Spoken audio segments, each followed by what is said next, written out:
Un cuento de fantasmas, por Mark Twain. Alquilé una gran habitación al final de Broadway, en un enorme y antiguo edificio cuyos pisos superiores llevaban años desocupados, hasta que yo llegué.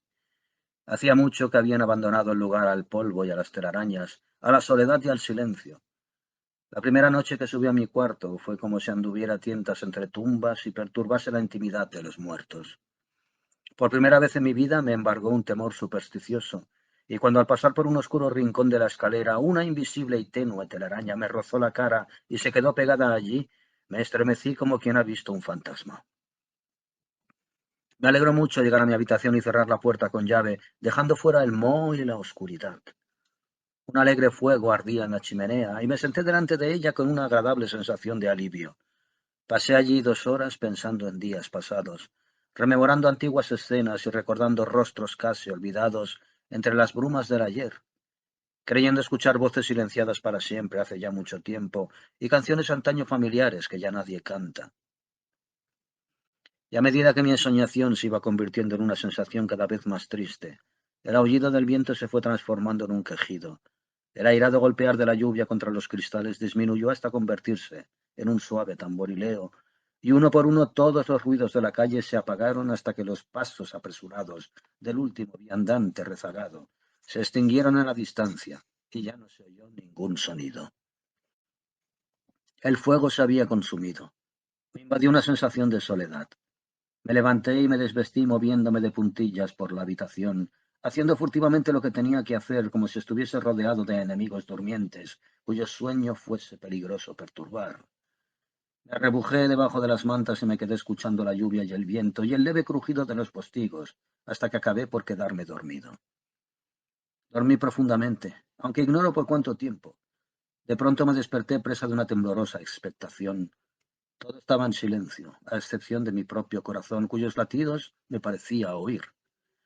De pronto la ropa de la cama empezó a deslizarse hacia los pies, como si alguien estuviera tirando de ella. No pude moverme, no pude decir nada. Las mantas siguieron deslizándose hasta dejar el pecho al descubierto. Luego, haciendo un gran esfuerzo, las cogí y me tapé la cabeza. Esperé, escuché, esperé. Una vez más algo volvió a tirar de ellas, y una vez más yacía letargado una eternidad de segundos interminables, hasta que mi pecho volvió a quedar al descubierto. Por fin hice acopio de energías, tiré de las mantas para ponerlas en su sitio y las sujeté con fuerza. Esperé. Al cabo de un momento noté un leve tirón, y las agarré aún con más fuerza. El tirón se fue haciendo más fuerte hasta convertirse en una tensión constante y cada vez más poderosa. Solté las mantas y por tercera vez se deslizaron de la cama. Gemí. De los pies de la cama llegó otro gemido como respuesta. La frente se me perló de sudor. Estaba más muerto que vivo. De pronto oí unos pisotones en la habitación. Me recordaron a las pisadas de un elefante. No parecían humanas, pero por fortuna se alejaban de mí y eso me alivió. Lo oí acercarse a la puerta y cruzarla sin mover el picaporte ni la cerradura, y luego se alejó por los tétricos pasillos, presionando el suelo y las vigas, hasta que crujieron de nuevo a su paso, y por fin volvió a reinar el silencio. Cuando se calmaron mis nervios, me dije, ha sido un sueño horrible, y seguí dándole vueltas hasta que me convencí de que ciertamente había sido un sueño. Después una risotada de consuelo relajó mis labios y volví a sentirme feliz. Me levanté, encendí una luz y cuando comprobé que la cerradura seguía tal como la había dejado, otra carcajada de alivio fue creciendo en mi pecho hasta salir de mis labios. Cogí la pipa, la encendí y acababa de sentarme junto al fuego, cuando la pipa se me cayó de las manos. La sangre huyó de mis mejillas y mi plácido aliento se transformó en un jadeo. En las cenizas del hogar, junto a la huella de mi pie descalzo, había otra tan grande que comparada con ella mi pie era como el de un niño. Así que efectivamente había recibido visita y las pisadas de elefante tenían una explicación. Apagué la luz y volví a la cama paralizado de terror. Me quedé allí mucho rato, escrutando la oscuridad y escuchando. Luego oí un ruido chirriante en el piso de arriba, como si arrastraran un cuerpo muy pesado por el suelo. Luego lo soltaron y mis ventanas temblaron en respuesta al golpe. Oí el sonido amortiguado de puertas que se cerraban en la parte más alejada del edificio.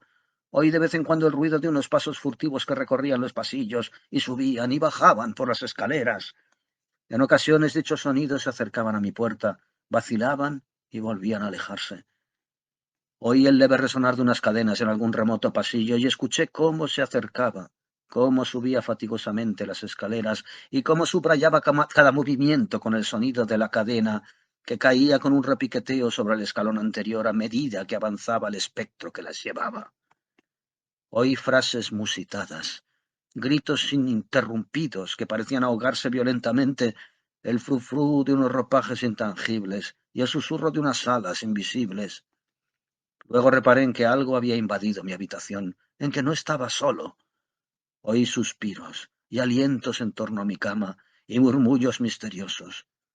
3 pequeñas esferas de tenue luz fosforescente aparecieron en el techo justo encima de mi cabeza, refulgieron allí un instante y luego cayeron. 2 sobre mi rostro y una en la almohada. Estallaron y se convirtieron en un líquido tibio. La intuición me dijo que se había transformado en gotas de sangre al caer.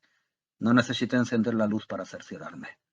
Luego vi caras lívidas apenas iluminadas y unas manos blancas que flotaron incorpóreas en el aire un instante y luego desaparecieron. Los susurros cesaron, al igual que las voces y los sonidos, y siguió un solemne silencio. Esperé y escuché. Sentí que si no encendía una luz moriría. El miedo me había debilitado. Me incorporé lentamente hasta sentarme y mi rostro rozó una mano húmeda. Las fuerzas me abandonaron y me desplomé como un inválido. Luego oí un frufrú de ropa que pareció atravesar la puerta y salir de la habitación. Cuando una vez más volvió a reinar el silencio, salí a rastras de la cama débil y enfermo y encendí la luz con una mano que temblaba como si hubiese envejecido 100 años. El resplandor me proporcionó un poco de ánimo. Me senté y caí en una soñolienta contemplación de la gigantesca huella de las cenizas. Poco a poco sus contornos empezaron a temblar y volverse borrosos. Levanté la vista y observé que la llama de gas empezaba a apagarse lentamente. En ese momento volví a oír los pasos elefantinos. Reparé en que se acercaban cada vez más por los salones polvorientos mientras la luz se iba volviendo más y más lánguida. Los pasos llegaron hasta mi puerta y se detuvieron. La luz se había reducido a un mortecino resplandor azulado y todo lo que me rodeaba estaba sumido en una penumbra espectral. La puerta no se abrió, pero noté una leve corriente de aire en la mejilla y enseguida comprendí que había una inmensa y vaporosa presencia ante mí. La observé con ojos fascinados. Un pálido resplandor emanaba de aquella cosa. Poco a poco sus nebulosos pliegues fueron cobrando forma. Apareció un brazo, luego una pierna, otra, luego un cuerpo, y por fin una enorme cara triste me miró a través del vaho. Despojado de sus etéreos recubrimientos, desnudo, musculoso y majestuoso, el gigantesco gigante de Cardiff se alzó sobre mí. Todo mi pesar desapareció, pues hasta un niño habría comprendido que de aquel rostro tan benévolo no podía venir ningún mal. Recobré de pronto el ánimo y al mismo tiempo la llama volvió a brillar con fuerza. Jamás un náufrago solitario se alegró tanto de ver a alguien como yo de saludar al amistoso gigante. Dije, así que eras tú. ¿Sabes que he pasado un miedo de muerte estas 2 o 3 últimas horas? Me alegra muchísimo verte. Ojalá tuviese una silla. Oye, oye, no se te ocurra sentarte ahí. Pero fue demasiado tarde. Se sentó antes de que pudiera impedirlo y cayó al suelo. Jamás he visto una silla tan rota en toda mi vida. ¡Alto, alto! ¡Lo romperás todo! Otra vez fue demasiado tarde.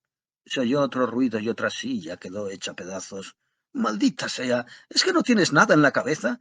¿Acaso quieres romperme todos los muebles? Vamos, vamos, tontorrón petrificado. Sin embargo, de nada sirvió. Antes de que pudiera impedirlo, se sentó en la cama y la hizo trizas.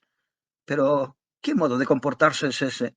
Primero te paseas por ahí con una legión de duendes vagabundos y me das un susto de muerte, y luego cuando paso por una alta falta de decoro en el vestir que no toleraría ninguna persona cultivada, excepto en un teatro respetable, y ni siquiera allí, si la desnudez fuese de tu sexo, me lo pagas rompiendo todos los muebles que encuentras para sentarte. ¿Y para qué? Te haces tanto daño a ti como a mí. Te has roto el extremo de la columna vertebral y has cubierto el suelo de fragmentos de tus piernas, y ahora esto parece una cantera de mármol. Deberías avergonzarte. Ya eres grandecito para saberlo. De acuerdo. No romperé más muebles. ¿Pero qué voy a hacer? Llevo un siglo sin poder sentarme. Los ojos se le llenaron de lágrimas. Pobre diablo, dije, no debería haber sido tan severo contigo. Y encima eres huérfano. Siéntate aquí, en el suelo. Es lo único que puede resistir tu peso.